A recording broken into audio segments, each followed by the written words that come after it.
Hello everyone, welcome back to the channel. आज हम बहुत ही इंटरेस्टिंग टॉपिक लेने वाले हैं। टॉपिक है सेल डिवीजन। सेल डिवीजन का मतलब सेल डिवाइड कैसे कर रहा है ना। बहुत इंटरेस्टिंग है। तो देखते हैं क्या होता है इसमें। क्या आपने कभी सोचा है जब आपको चोट लगती है या कहीं अगर आपको ऐसे वुंड हो जाए, घाव जैसा हो जाए, तो आप ऑटोमेटिकली स्किन कुछ टाइम के बाद आ जाती है ना, और वो घाव भी भर जाता है। या फिर आपने बचपन में, आप ऐसे सोच रहे हो कि आप बचपन में इतने छोटे से थे, अभी आप इतने लंबे हो गए, है ना, हाइट बढ़ गई, वेट बढ़ गया, कैसे, क्या फैक्ट्री चल रही है अंदर। जी हाँ, इसी फैक्ट्री को कहते हैं सेल डिवीजन। सेल डिवीजन आज की क्लास में बहुत ही इंटरेस्टिंग टॉपिक है। आज हम सेल के दुनिया के अंदर घुसकर देखेंगे कि हो क्या रहा है, डिवीजन हो कैसे रही, हम ग्रो कैसे कर रहे हैं। ये जो सभी न्यू बाल आ रहे हैं, है ना, बाल गिर जा रहे हैं, फिर उनकी जगह में न्यू बाल आ जा रहे हैं, है ना, न्यू बाल आ रहे हैं, this is because of the cell division. ये डिवीजन ये बॉडी को ग्रो कराने में मदद करता है। ये डिवाइड करता है और डिवाइड करके पुराने जो ओल्ड हो गए हैं उनको, डेड और डैमेज वाले सेल्स को हटा देता है और उनकी जगह न्यू सेल्स, बहुत ही बिगर साइज में सेल्स आ जाते हैं और वो सेम काम ही कर रहे होते हैं जो प्रीवियस सेल कर रहा होता है। सेम काम को वो आगे कंटिन्यू कर रहे होते हैं। Cell division, this is because the cells of the growing tip of the root. अभी जैसे अनियन ले लिया हमने, अनियन के जो रूट्स वो ग्रो करते हैं, वो भी सेल डिवीजन का ही प्रोसेस शो कर रहे हैं। ठीक है, they are mainly, cell division are mainly of two types, that is mitosis and meiosis. बहुत इंपॉर्टेंट है। माइटोसिस एक इसीलिए इंपॉर्टेंट है क्योंकि वो नॉर्मल ग्रोथ कराता है। हम जो ग्रो कर रहे हैं ना, ऐसे हम छोटे थे, छोटे से फिर बड़े हो गए, है ना, पतले थे, पतले से मोटे हो गए, this is all because growth हो रही है हमारी। कहीं कोई घाव लग गया, वो घाव ठीक हो गया, वो बिकॉज रिपेयर हो रहा है ना। बाल कहीं गिर जा रहे हैं, फिर उग जा रहे हैं, फिर से न्यू आ जा रहे हैं बाल, वो मेंटेनेंस हो रहा है।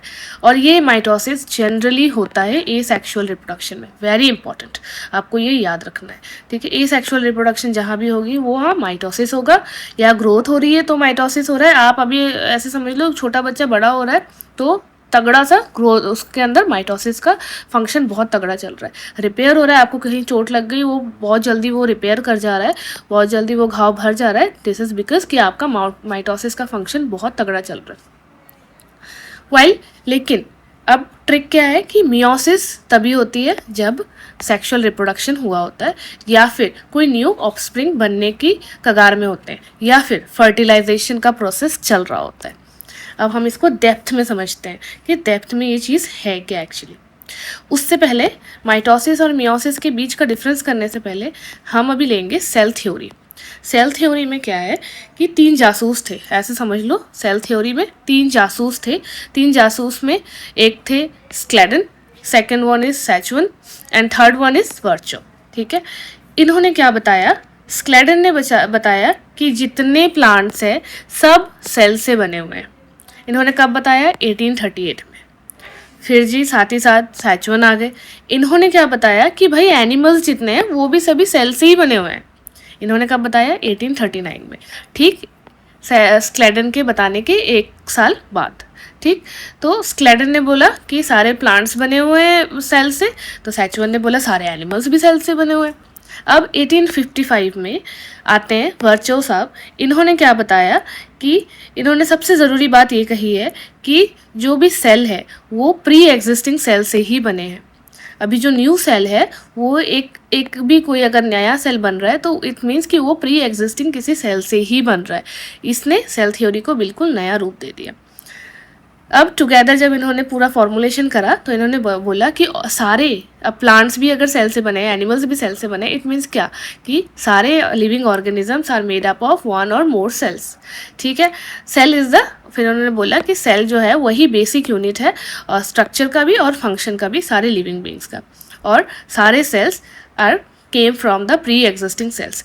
दिस इज़ वेरी इंपॉर्टेंट, आपको ये हमेशा याद रखना है।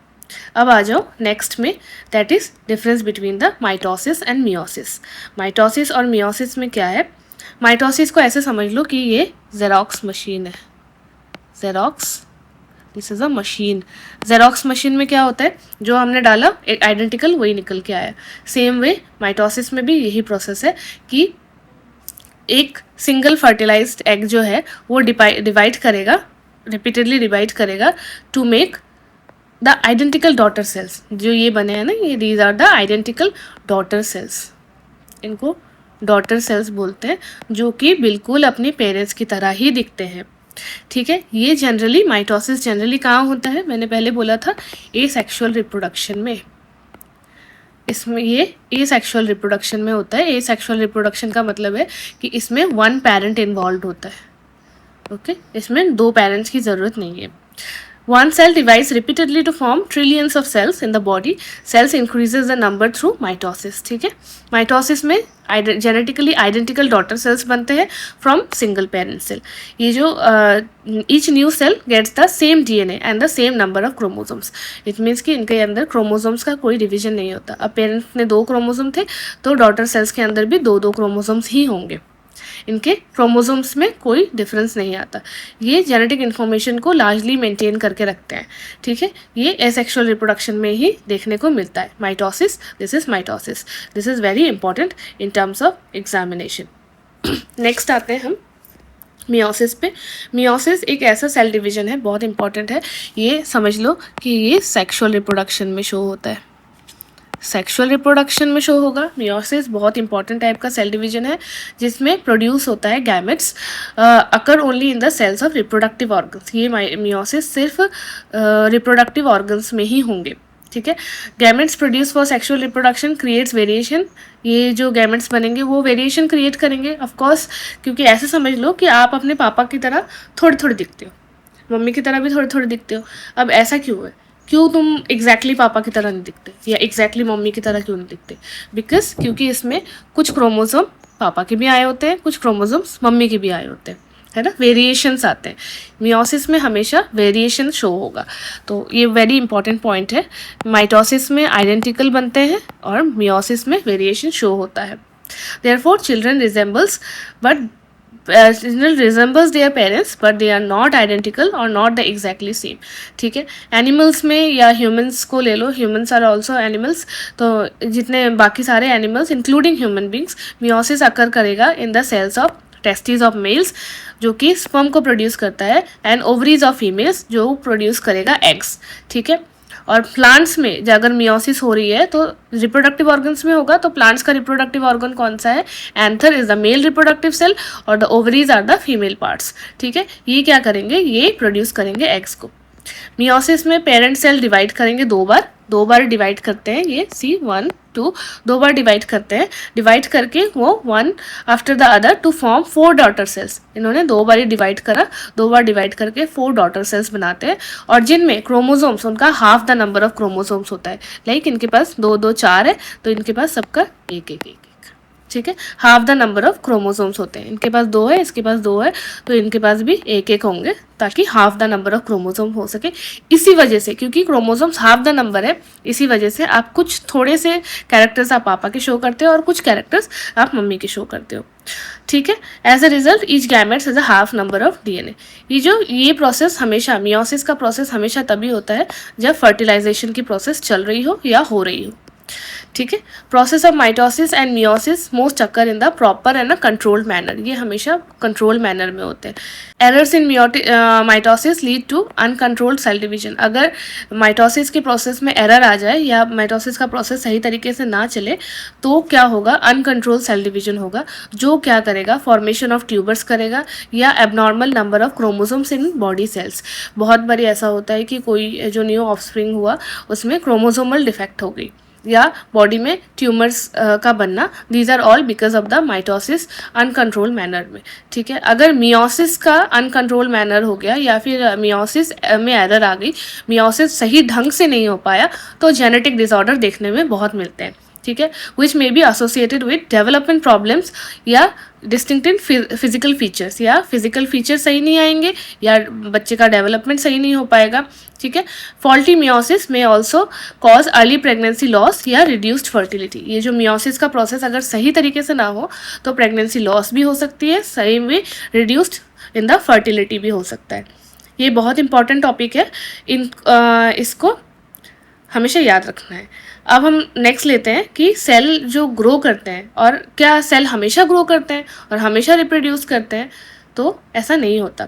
ये सेल का ग्रोथ और डिवीजन बहुत कंट्रोल मैनर में है। और राइट प्लेस में होगा, और तभी होगा जब बॉडी को इसकी ज़रूरत है। और जब उस चीज़ की ज़रूरत ना हो, इवेंचुअली सेल डाई भी कर जाते हैं। डाई कर जाते हैं जब उनको बहुत टाइम तक उस सेल की ज़रूरत ना पड़े, तो वो डाई कर जाएंगे, मर जाएंगे। ठीक है, dead cells are replaced by new cells, और सेम फंक्शंस को कैरी आउट करेगा जो न्यू सेल बनेगा। अब ले लेते हैं, जब एक कोई सेल किसी और सेल के कांटेक्ट में आ जाए तो वो क्या करेगा, वो ऑटोमेटिकली डिवीजन रोक देगा। एक सेल अगर किसी और सेल के कांटेक्ट में आ जाए तो वो ऑटोमेटिकली जो उसका जो डिवीजन का प्रोसेस है वो स्टॉप कर देगा, रोक देगा। इसको कहते हैं कांटेक्ट इनहिबिशन। अगर सेल ऐसे डिवाइड करना बंद ना करे और उसके कांटेक्ट में किसी और सेल के कांटेक्ट में आके उसका डिवीजन ना रोके, तो क्या बनाते हैं, वो बनाते हैं tumours. Uncontrolled division of the cell always forms the tumors। ठीक है, ये ट्यूमर्स ट्यूमर्स जो है वो आगे जाके कैंसरियस सेल्स में भी कभी कभी फॉर्म हो जाते हैं। ड्यू टू प्लांट्स क्या है, प्लांट्स डिफरेंटली ग्रो करते हैं। ये तो एनिमल्स की बात करी हमने, लेकिन जो प्लांट्स है वो डिफरेंटली ग्रो करते हैं। वो क्या करते हैं, उनका जो रिजिड सेल वॉल होता है, मैंने पहले बताया था कि जो सेल वॉल है वो रिजिडिटी देता है उनको। तो वो जो रिजिडिटी देने वाला जो सेल वॉल है वो कभी भी कांटेक्ट इनहिबिशन को शो नहीं करेगा, और वो ग्रो करेगा बट डिफरेंट पैटर्न में ग्रो करेगा। Even though cells are extremely tiny, बहुत छोटे होते हैं, माइक्रोस्कोपिक होते हैं, वो we can't see them with our naked eyes. तो ऐसे में क्या है, लेकिन छोटे होने के बावजूद वो क्या करते हैं, रिमार्केबल फंक्शंस करते हैं। वो एनर्जी प्रोड्यूस करते हैं, सिंथेसिस करते हैं और सिक्रीट करते हैं वो सब्सटेंसेस को जो बॉडी के लिए या सेल के लिए ज़रूरी है। डिवाइड करते हैं to form new cells. Division करते हैं ना, माइटोसिस होती है, मियोसिस होती है, there are 2 types of cell division. तो माइटोसिस एंड मियोसिस वो सभी सेल्स करते हैं, वो सभी एक साथ काम भी करते हैं to maintain the proper functioning of the body. अब हम आगे इस टॉपिक को लेते हैं कि जब ट्यूमर्स बन जाए तो tumours there are 2 types of tumours. ये थ्रेड्स ऑफ क्यूरोसिटी है, ये आपको पता होनी चाहिए। एक हो गया ट्यूमर्स का 2 टाइप है, that is first one is benign and second one is malignant. Cancerous tumours जो है वो इन्वेट कर जाएगा, नियर बाय टिश्यू को भी इन्वेट कर जाता है, और समटाइम्स वो इतना ग्रो कर जाता है कि वो नियर बाय ऑर्गन को भी डिस्टर्ब कर देगा, और कभी कभी वो एक जगह से, बॉडी के एक पोर्शन से दूसरे पोर्शन में भी पहुंच जाता है to form a new tumour. इसी को बोलते हैं कैंसर का ग्रोथ होना। और हमेशा याद रखना, जब भी सेल अनकंट्रोलेबली डिवाइड करेगा, मतलब कि उसमें कोई कंट्रोल नहीं, उसके डिवीजन में कोई कंट्रोल ना रह जाए, तो वो कैंसरियस सेल में कन्वर्ट हो सकता है। This is very important in exam point of view. आपको ये सेल थ्योरी भी याद रखनी है एग्जाम्स के तौर पे। अब नेक्स्ट क्लास में हम कुछ इंपॉर्टेंट क्वेश्चंस लेंगे जो कि फ्रीक्वेंटली आस्क्ड क्वेश्चंस है प्रीवियस एग्जामिनेशंस के। तो मेक श्योर आपने चैनल को सब्सक्राइब किया हुआ है, हिट द बेल आइकन, और अगर आपको कुछ समझ नहीं आ रहा है तो आपने कमेंट बॉक्स में वो पूछ लेना है। So we will discuss it later also.